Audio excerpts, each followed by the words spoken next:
Welcome to our channel పేసీజ్ Hindi 8th class students. ఈరోజు నేను కామన్ లెసన్ చెప్తున్నానమ్మా. అంతకుముందు 3 లెసన్స్ చెప్పాను. ఒక వచ్చిన ఆన్సర్స్ కూడా గ్రామర్ పార్ట్ చెప్పాను. అవి కూడా మీరు చూస్తారనుకున్నాను. జాగ్రత్తగా చూడండి. సబ్స్క్రైబ్ చేసుకుంటే మీకు నేను చెప్పే లెసన్స్ అన్ని వస్తాయి. జాగ్రత్తగా చూడండి. ఇప్పుడు కామన్ అనే పాఠం ఉంది మనకి. అది పద్యంలాగా ఉంటుంది కాబట్టి దాన్ని క్లాస్లో ఫాస్ట్ రాయి. చూడండి, పాఠ కన్నా కౌన్. కౌన్ అంటే తెలుసు కదా, ఎవరు. కౌన్ అంటే హూ, ఎవరు. కౌన్. ఆ కౌన్ అనే దాన్ని ఎవరు రాశారా చూద్దాం. कौन कविता का कवि का नाम बाल स्वरूप राही. बाल स्वरूप राही. कौन कविता का कवि कौन है? बाल स्वरूप राही. उनका जीवन काल जन्म 1936 అంటే 1936. రచనాయే అంటే అతని రాసిన రచనలు సూరజ్ కా రథ్ ఆది. సూరజ్ కా రథ్ అనేటువంటి రచనలు, ఇంకా ఎక్కువ రచన ఆయన రాశారు. ఇది ఎగ్జాంపుల్. పురస్కార్ అంటే బహుమతులు. ఆయన రాసిన కవితకి బహుమతులు ఏంటంటే కై బాల్ సాహిత్య పురస్కార్. బాల సాహిత్యం అంటే పిల్లల గురించి ఎక్కువ కవిత రాశారు, దానికి ఎక్కువ బహుమతులు వచ్చాయి. బాల సాహిత్య పురస్కారాలు దానికి ఎక్కువగా వచ్చాయి. చూడండి, పాఠ కన్నా కౌన్, కవి కన్నా బాల్ స్వరూప్ రాही, जीवन काल जन्म 1936, रचनाएं सूरज का रथ आदि, पुरस्कार कई बाल साहित्य पुरस्कार. ఇప్పుడు మీరు లెసన్ టెక్స్ట్ బుక్ ఓపెన్ చేయండి. Please open your text book, page number 20.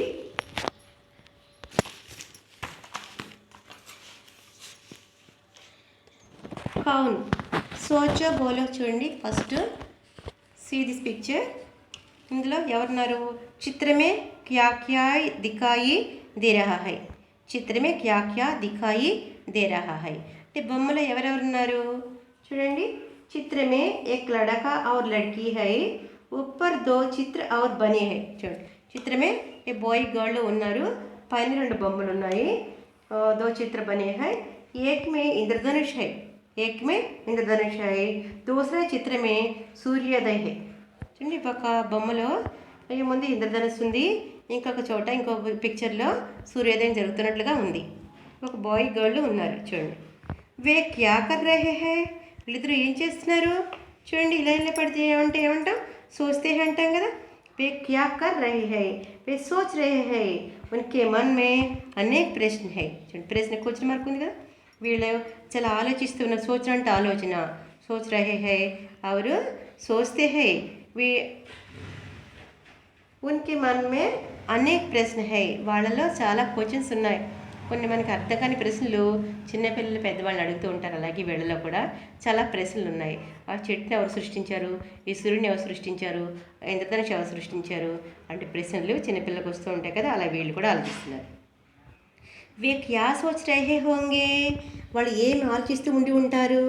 హోంగే future tense ఉండే. వే క్యా సోచ్ రహే హోంగే, వాళ్ళు ఏమి ఆలోచిస్తూ ఉండి ఉంటారు అనేటువంటిది. చూడండి, ఏం ఆలోచిస్తూ ఉంటారు? వే సోచ్ రహే హోంగే కి ఇంద్రధనుష్ కౌన్ బనాతా హై. ఇప్పుడు మనం అనుకున్నాం కదా, ఇంద్రధనుష్ కౌన్ బనాతా హై, సూరజ్ కైసే ఆతా హై, ప్రకృతికి సుందరత కౌన్ బడాతా హై ఆది. చూడండి, ఇంద్రధనుష్ ఎవరు సృష్టించారు, ఆ సూర్యుని ఎవరు సృష్టించారు, ఆ మబ్బులు ఎవరు సృష్టించారు, ఇలాంటి చిన్నపిల్లల రైజ్ అయ్యే చిన్న చిన్న క్వశ్చన్సే ఇవన్నీ కూడా. చూడండి, మనం చేయాల్సింది ఏంటో చూడండి. ఛాత్రంకే లియే సూచనాయం. పిల్లలకి సూచనలు ఏంటట? పాఠకే చిత్ర దేఖో. పాఠం యొక్క బొమ్మను చూడండి. చిత్రం కే ఆధార్ పర్ కల్పనా కీజియే కి పాఠ్ మే క్యా బతాయా క్యా హోగా. చూడండి, పాఠంలో ఏమేం చెప్పారన్నది మనం ఆలోచించాలి. లెసన్ వినాలి ఫస్ట్. పాఠ్ పడో, నయే శబ్ద और వాక్య రేఖాంకిత్ కరో. ప్రతి లెసన్ కూడా నేను చెప్తున్నాను. మీరు చెప్పినప్పుడు టెక్స్ట్ బుక్ దగ్గర పెట్టుకోండి. నేను తెలుగులో కూడా మీనింగ్ చెప్తున్నాను. మీకు అర్థం కాని వర్డ్ అండర్లైన్ చేసుకుని తెలుగులో రాసుకోండి. ఇది ఇంగ్లీష్ అనే రాసుకోండి. నయే శబ్దం और వాక్యం కే బారే మే మిత్రం సే చర్చా కరో. మీ ఫ్రెండ్స్ అందరూ కూర్చొని డిస్కస్ చేసుకోండి. నయే శబ్దం కే అర్థ శబ్ద కోసమే ढूंढो. అంటే మీరు చిన్న హిందీ డిక్షనరీ కొనుక్కోండి. మీకు అర్థం కాని కూడా అండర్లైన్ చేసుకుని డిక్షనరీలో చూసుకుని ఆ అర్థం కాని మీనింగ్ రాసుకోండి. ఇది కంపల్సరీ చేయాలి. లాంగ్వేజ్ ఇంప్రూవ్ అవ్వాలంటే తప్పకుండా చేయాలి. ఓకే, ఇప్పుడు మనం పద్యంలోకి వద్దామా? చూడండి, अगर न होता चांद रात में हमको दिशा दिखाता कौन. अगर न होता सूरज दिन को सोने सा चमकाता कौन. చూడండి మరి. अगर न होता चांद रात में हमको दिशा दिखाता कौन. अगर न होता सूरज दिन को सोने सा चमकाता कौन. अगर न होता चांद रात में. చాంద్ అంటే చంద్రుడు రాత్రి. అగర్ నహోతా హోతా అంటే ఉండు, నహోత లేకపోవడం. లేకపోయినట్లయితే బహుశా చంద్రుడు రాత్రి లేకపోయినట్లయితే మనకి దారి ఎవరు చూపిస్తారు, దిశ ఎవరు చూపిస్తారు. అగర్ నహోతా సూరజ్ దిన్కో, నిజానికి సూర్యుడు నిజంగా లేకపోయినట్లయితే సోనేసా చమకాతా కౌన్. దిన్కు అంటే పగలు, దిన్ అంటే పగలు, రాత్ అంటే రాత్రి. దీనికి ఆపోజిట్ రాత్. దిన్కో పగలు, సోనేసా చమకాత బంగారం లాంటి కాంతులు ఎవరిస్తారు మనకి సూర్యుడు లేకపోతే. అదనమాట. అర్థమైంది కదా ఇప్పుడు. అగర్ న హోతా చాంద్ రాత్ మే హమ్కో దిశా దిఖాతా కౌన్.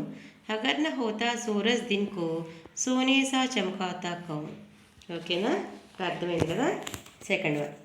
అగర్ న హోती నిర్మల్ నదియా జగ్కి ప్యాస్ బుజాతా కౌన్. अगर न होते पर्वत मीटे झरने भला बहाता कौन. अगर न होती निर्मल नदियाँ जग की प्यास बुझाता कौन. अगर न होती, నిజానికి నిర్మలమైన నదులు లేనట్లయితే, నహోతి లేనట్లయితే, జగ్కి ప్యాస్ బుజాత కౌన్. జగ్ అంటే ప్రపంచానికి, ప్యాస్ బుజాత దాహాన్ని ఎవరు తీరుస్తారు అంటే మీరు ఇప్పుడు ఏమనుకుంటారు, నదిలో నీళ్ళు మనం డైరెక్ట్ తాగేస్తామా, కాదు కదా, మనకు మంచి టిన్నులు తెచ్చుకున్నాం కదా అనుకుంటారు. కానీ అలా కాదు కదా ఇక్కడ. ఇప్పుడు ఆ నీళ్ళు మనం డైరెక్ట్ తాగట్లా, వాటికి రీచ్ చేసుకుని తాగుతాం. కానీ ఆ నీళ్ళు ఉంటేనే కదా మనం తాగేది, అది గుర్తుపెట్టుకోవాలి. కాబట్టి నదులు లేకపోయినట్లయితే మన దాహాన్ని ఎవరు తీరుస్తారు అని పిల్లలు అడుగుతున్నారు. అగర్ న హోతే పర్వత్ మీటే జర్నే బలా బహాతా కౌన్. అగర్ న హోతే పర్వతాలు లేకపోయినట్లయితే మీటే జర్నే బలా బహాతా కౌన్ అంటే చూడండి, ఇప్పుడు మనకి దాహం తీర్చాలంటే నదులు, నిర్మలమైన నదులు కావాలి. ఆ నదులు ఎక్కడి నుంచి ప్రవహిస్తున్నాయి, పర్వతాల నుంచి కదా వస్తున్నాయి. ఆ పర్వతాలు లేకపోయినట్లయితే నదులు ఎలా ప్రవహించేవి మనకి అని అదొక క్వశ్చన్. అంటే మనకి నదులు ఉండాలి, పర్వతాలు ఉండాలి. అలాగే చూడండి. అగర్ న హోతే పేట్ బలా ఫిర్ హరియాలి ఫైలాతా కౌన్. అగర్ న హోతే పేట్ బలా ఫిర్. అగర్ న హోతే పేడ్ నహోతే లేకపోయినట్లయితే బలా ఫిర్ హరియాలి ఫైలాతా కౌన్. మనకి గ్రీనిష్నెస్, చెట్లు ఉంటేనే కదా గ్రీన్గా అందంగా ఉంటుంది. పచ్చని పైరులు, మనకి పంటలు ఇవన్నీ వస్తున్నాయి. మరి అలాంటి చెట్లే లేకపోయినట్లయితే మనకి ఆ పచ్చదనం ఎక్కడి నుంచి వస్తుంది. అలాగే అగర్ న హోతే ఫూల్ బతావో కిల్ కిల్ కర్ ముష్కాతా కౌన్. అగర్ న హోతే ఫూల్ అంటే పువ్వులు లేకపోయినట్లయితే కిల్ కిల్ కర్ ముష్కాతా, కిలకిలమైనటువంటి అందమైన పువ్వుల యొక్క అందం. ఇలా మనకి పూలు ఎలా వికసించే, మనకి పూలే లేకపోతే ఆ పూల యొక్క అందం మనం ఎలాగా చూసేవాళ్ళం. పువ్వులా నవ్వింది అంటుంటారు కదా, వికసించింది అంటారు కదా, నవ్వుని వికసించడం అంటారు కదా. అలాంటిది పువ్వులే లేకపోతే మనకి అందం ఎక్కడ చూసేవాళ్ళం మనం. అలాగే చూడండి. అగర్ న హోతే బాదల్ నబ్ మే ఇంద్రధనుష్ రచ్ పాతా కౌన్. అగర్ న హోతే బాదల్ అంటే మేఘాలు, నబ్ అంటే ఆకాశం, ద స్కై. మేఘాల ఆకాశంలో లేకపోయినట్లయితే ఇంద్రధనుష్ రచ్ పాతా కౌన్. ఇంద్రధనుష్ ఎలా వచ్చేది, మేఘాలు ఎక్కువగా ఆక్రమించినప్పుడే కదా మనకి ఇంద్రధనుస్సు వస్తూ ఉంటుంది. కానీ అసలు మేఘాలే లేకపోయినట్లయితే ఇంద్రధనుస్సు ఎలా వస్తుంది. अगर न होते हम तो बोलो, ये सब प्रश्न उठाता कौन. अगर न होते हम तो बोलो, అగర్ న హోతే మనమే లేకపోయినట్లయితే ఈ ప్రశ్నలు ఎవరు అడుగుతారు అని ఈ పోయము సరదాగా ఇచ్చారు. అంటే ప్రకృతిలో గొప్పతనాన్ని మనకు తెలియజేస్తూ చాలా పిల్లలకు అర్థమయ్యే భాషలో అందంగా ఇచ్చారు. అది అర్థమైంది అనుకుంటున్నాను నేను మీ అందరికీను. చూడండి ఒకసారి, ఇందులో మీనింగ్స్ కూడా చెప్తాను. ఒకసారి ఆ వర్క్ బుక్ తీసుకోండి. వర్క్ బుక్ తీసుకొని 63 పేజ్ తీయండి. ఇప్పుడు వర్క్ బుక్ 63 పేజ్లో అంటే కౌన్ పాటలోని శబ్దార్థాలు అంటే చూడమ్మా. చాంద్ అంటే చంద్రమా, మూన్. నదియా అంటే రివర్స్, సరిత అన్నా కూడా నది అని అర్థము, రివర్స్ అంటే నదులు. ప్యాస్ బుజానా, పానీ పిలానా అంటే చూడండి దాహం తీర్చడం. పర్వత్ అంటే పహాడ్, మౌంటైన్స్ తెలుసు కదా పర్వతాలు. ఝరనా అంటే జలప్రపాతం, వాటర్ ఫాల్స్, సెలయేరు. ఇంద్రధనుష్ అంటే తెలుసు కదా మీకు, రెయిన్బో. అలాగే హరియాలి, హరిలిమ అంటే గ్రీనిష్నెస్, పచ్చదనం. ఫూల్ అంటే పుష్పన్న, ఫూల్ అన్నా కూడా ఫ్లవర్స్ అని అర్థం. అలాగే సుమన్ అనే కూడా పువ్వులే. ముష్కానా అంటే ముష్కరానా, చిరునవ్వులు, స్మైల్. బాదల్ అంటే మేఘాలు. నబ్ అంటే ఆకాశం. ప్రతి లెసన్కి కూడా మనం మీనింగ్స్ చదువుకోవాలి, కవి పరిచయం చదువుకోవాలి తప్పనిసరిగా. అలాగే పోయంని కూడా బై హార్ట్ చేసుకోవాలి. నెక్స్ట్ పేజ్ తిప్పండి.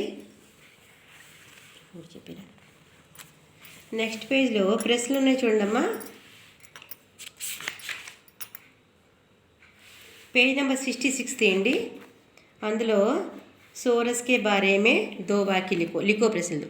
66 పేజ్ నెంబర్ 66. सूरज के बारे में 2 वाक्य लिखो. सूरज सबसे पहले जागता है और सभी को जगाता है.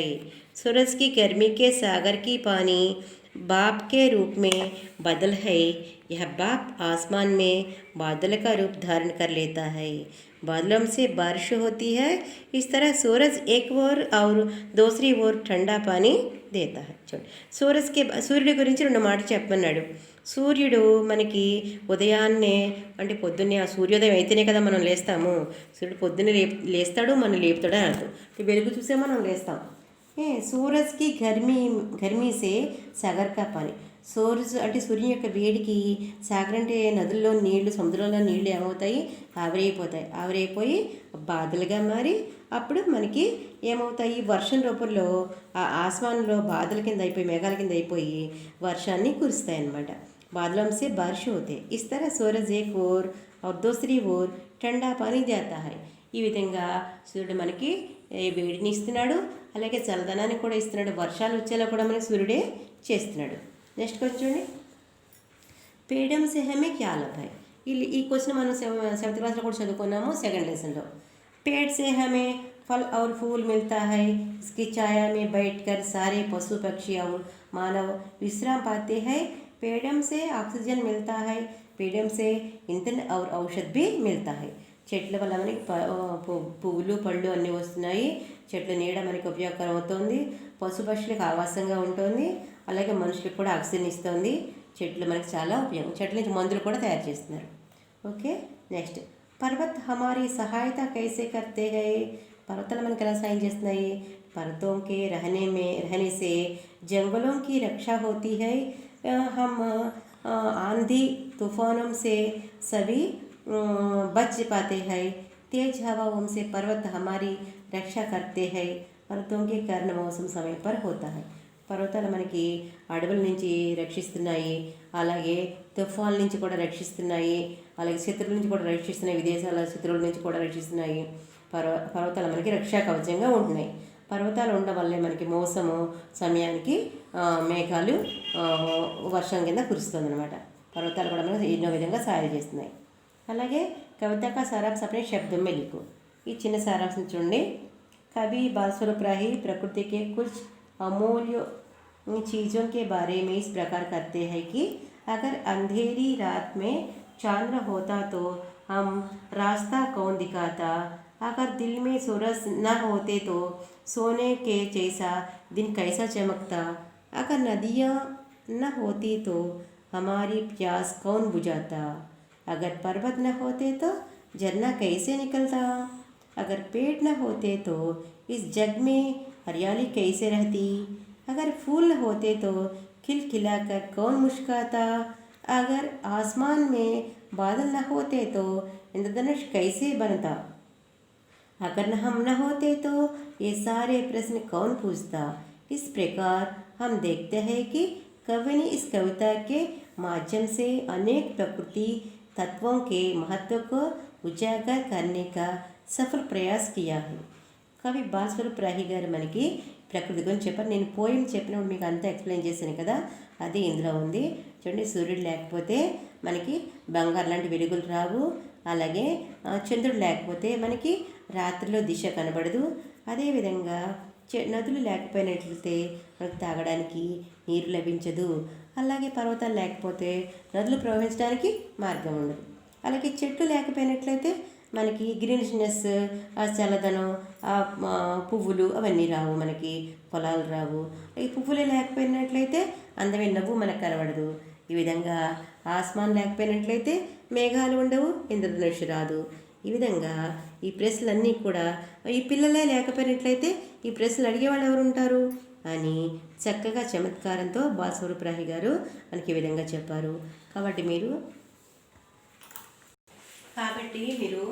పోయం చెప్పాను, కవి పరిచయం చెప్పాను, అలాగే క్వశ్చన్ ఆన్సర్స్ చెప్పాను, సారాంశం చెప్పాను. ఇవన్నీ మీరు చదవండి, మిస్ చేయకుండా స్కిప్ చేయకుండా మొత్తం అంతా చూడండి. చూసి చక్కగా ప్రాక్టీస్ చేయండి, బాగా చదవండి. బాగా చదివి దీంట్లోనే మనం బిట్స్ కూడా తయారు చేసుకోవచ్చు.